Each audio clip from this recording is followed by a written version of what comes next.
श्रीमन्नारायण चरणौ शरणं प्रपद्ये श्रीमते नारायणाय नमः। राधे राधे, जय श्री कृष्णा मित्रों। आप सभी लोग कैसे हैं? आशा करती हूँ हमारे लड्डू गोपाल जी के कृपा से आप सभी लोग स्वस्थ होंगे, मस्त होंगे। और आप सभी को सठतीला एकादशी की ढेर सारी शुभकामनाएं। आज मैं आप सभी को बता रही हूँ कि सठतीला एकादशी पे कौन सा ऐसा फल है कि जिसे भगवान जी को भोग लगाना ज़रूरी होता है। और इसके बाद आप कोई भी फल लगा सकते हैं सीजनी। अगर आपके सर्व समर्थता में है तो लगाएं, और भी फल नहीं है तो कोई बात नहीं। जो फल मैं बताऊंगी आप वही फल लगाइए भोग में हमारे किशन कन्हैया लाल जी को। तो ये देखिए, सठतीला एकादशी पे हमने अपने गोपाल जी का ये देखिए सुंदर सा सहज सरल पूजा विधि करके आप सभी को दिखाए हैं। हम सठतीला एकादशी पे अपने लड्डू गोपाल जी की हम दिन भर जैसे जितना हो सके उतना हम भजन कीर्तन करें। और भगवान जी को कम से कम 5 बेर तो हमें भोग लगाना ही चाहिए इन्हें फलाहार, क्योंकि हम अपने लड्डू गोपाल जी को भूखे प्यासे नहीं रख सकते। जो हमारे लड्डू गोपाल जी हैं ये श्री कृष्ण भगवान के बाल स्वरूप हैं। तो इसलिए हमें यही चाहिए कि कम से कम हम 5 भोग इन्हें लगाएं, 5 बार दिन भर में। तो ये देखिए, हम अपने गोपाल जी को ज़रूरी भोग है वो हम आप सभी को दिखाएंगे। तो आज के जो ये वीडियो है, अगर आप पूरी वीडियो जब देखेंगे जब ही आपको समझ में आएगा कि क्या सही है। तो दोस्तों, आप सभी को पता होगा कि जो हमारे विष्णु भगवान जी हैं, एकादशी का व्रत जो है हमारे श्री हरि विष्णु भगवान जी को ही समर्पित है। तो हमारे विष्णु भगवान जी को केला का फल बहुत प्रिय है, क्योंकि इन्हें कदली का फल ही चढ़ाया जाता है, इनको भोग लगाया जाता है, इनके चरणों में समर्पित किया जाता है। और हमारे भगवान जी बड़ी श्रद्धा भाव से ग्रहण करते हैं। तो और कोई फल आप भगवान जी को अर्पण करें या ना करें, भोग लगाएं या ना लगाएं, लेकिन श्री हरि को, विष्णु भगवान जी को हमें कदली का फल ज़रूर अर्पण करना चाहिए। कहते हैं कि अगर विष्णु भगवान जी के व्रत में, पूजा में अगर आप केले का फल नहीं चढ़ाएं तो पूजा ही अधूरी मानी जाती है। क्योंकि हमारे विष्णु भगवान जी को पीला फल जो होता है केला का, इन्हें बहुत प्रिय होता है। तो अपने विष्णु भगवान जी को केला का फल ज़रूर अर्पण करना चाहिए, ज़रूर भोग में लगाना चाहिए।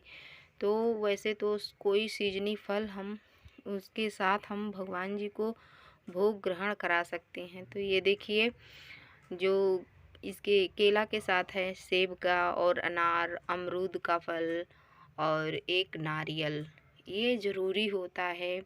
अगर आपको 5 फल भगवान जी को अगर अर्पण कर रहे हैं एकादशी पर, तो हमारे श्री हरि विष्णु भगवान जी की और प्रसन्नता बढ़ जाती है। क्योंकि भगवान जी को फल जल बहुत प्रिय है। भगवान जी को ज़रूर से ज़रूर अर्पण करना चाहिए। और मीठा में आप कुछ भी, जैसे मिश्री हुआ, माखन मिश्री हुआ और किशमिश हुआ, आप ये भी भोग लगा सकते हैं।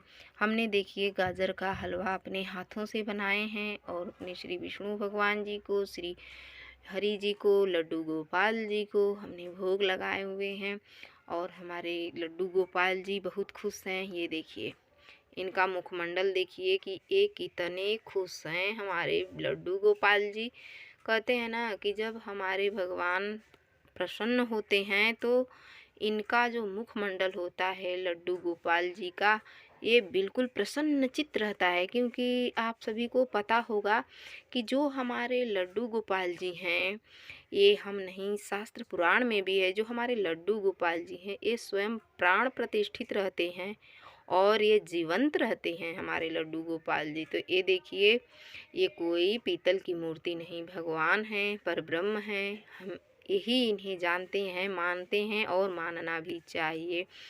और इनको हम भाई मानती हूँ और बड़े श्रद्धा भाव से अपने भैया की हम सेवा करते हैं। और ये देखिए, हमारे भाई हमसे बहुत खुश रहते हैं। तो सबको यही चाहिए कि अपने लड्डू गोपाल जी से जो जो अपने घर पे जिन लोगों ने सेवा ली है अपने ठाकुर जी की, उनकी बड़े श्रद्धा भाव से पूजन करें। और एकादशी के दिन हमें यही चाहिए कि विशेषकर एकादशी, अमावस्या, पूर्णिमा, अष्टमी तिथि, इन सब तिथियों पे अपने लड्डू गोपाल जी को पंचामृत से दूध, दही, घी, शक्कर, चीनी और जल से इन्हें खूब घिस-घिस के सुंदर से अच्छे से मल-मल के नहलाना चाहिए। फिर सादा जल से नहला कर और इन्हें स्नान कराने चाहिए। फिर इनका खूब अच्छा श्रृंगार करना चाहिए चंदन लगा कर के।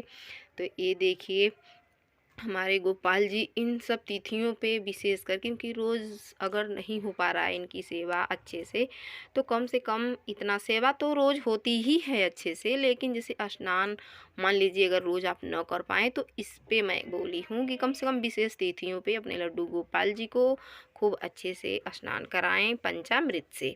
तो ऐसे ही हमें इनकी सेवा भाव करना है और इन्हें जितना हो सके उतना लड्डू गोपाल जी को भजन कीर्तन सुनाना चाहिए, क्योंकि जो हमारे गोपाल जी हैं इन ये भी स्वयं वेद पढ़ते थे और स्वयं ही गीता का पाठ करते थे, जो कि स्वयं ये बोले हैं जो गीता में ये खुद पढ़ते थे, पंडित जी से सुनते थे भगवान जी की कथाएं पुराण।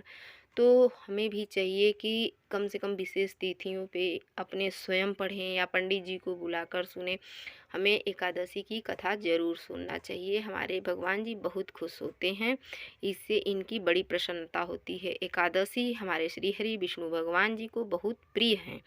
तो दोस्तों आप सभी लोगों को ये वीडियो कैसी लगी? अगर ये वीडियो आप सभी लोगों के यूज़फुल हो तो लाइक, सब्सक्राइब, कमेंट ज़रूर करें। और राधे राधे, जय श्री कृष्णा।